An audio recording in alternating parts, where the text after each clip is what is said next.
செங்கல்பட்டு அருகே அரசு மற்றும் தனியார் பேருந்து மோதிக்கொண்ட விபத்தில் அரசு மருத்துவர் பரிதாபமாக உயிரிழந்துள்ளார். இது தொடர்பான முழு விவரங்களோடு இணைகிறார் நமது செய்தியாளர் நவீன். வணக்கம் நவீன், இந்த விபத்தானது எப்போது ஏற்பட்டது? முழு விவரங்கள். வணக்கம். அதாவது செங்கல்பட்டு ராட்டிநகர் பகுதியில அரசு பேருந்தும் தனியார் பேருந்தும் மோதிக்கொண்ட விபத்துல அரசு மருத்துவர் உயிரிழந்த சம்பவம் சோகத்தை ஏற்படுத்தியிருக்கிறது.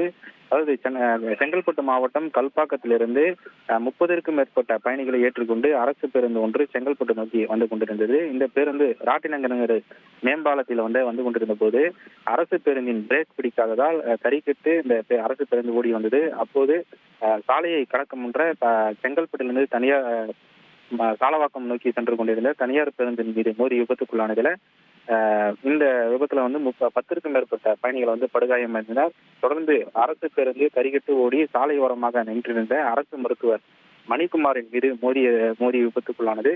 இந்த விபத்துல மணிக்குமார் சம்பவ இடத்திலேயே உயிரிழந்தார். தொடர்ந்து அவரது உடலை கைப்பற்றிய போலீசார் செங்கல்பட்டு அரசு மருத்துவமனைக்கு பிரேத பரிசோதனைக்காக அனுப்பி வைத்தனர். தொடர்ந்து இந்த விபத்துல படுகாயமடைந்த 10க்கும் மேற்பட்ட பயணிகள் தற்போது செங்கல்பட்டு அரசு மருத்துவமனையில தீவிர சிகிச்சை பிரிவில் வைத்து சிகிச்சையானது அளிக்கப்பட்டு வருகிறது. இந்த சம்பவத்தின் காரணமாக செங்கல்பட்டு நகரில் ஒரு கடுமையான போக்குவரத்து நெரிசல் என்பது ஏற்பட்டிருந்தது. தொடர்ந்து இந்த சம்பவம் தொடர்பாக வழக்கு பதிவு செய்த போலீசார் நடத்திய முதல்கட்ட விசாரணையில அரசு பேருந்து பிரேக் பிடிக்காததனாலே இந்த விபத்து ஏற்பட்டதாக முதல்கட்ட விசாரணையில தகவல் வெளியாகி இருக்கிறது. தொடர்ந்து இந்த சம்பவம் தொடர்பாக வழக்கு பதிவு செய்து தீவிர விசாரணையானது நடைபெற்று வருகிறது.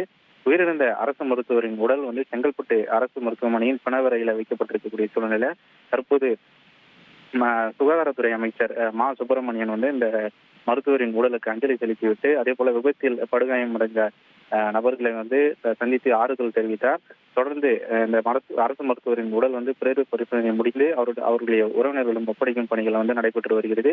இந்த சம்பவம் தொடர்பாக செங்கல்பட்டு நகர போலீசார் தீவிர விசாரணை நடத்தி வருகிறார்கள். உங்கள் விவரங்களுக்கு நன்றி நவீன். உங்கள் தந்திவன் தொலைக்காட்சியில் தெனாலிராமன் தினமும் மாலை 6 மணிக்கு காண தவறாதீர்கள்.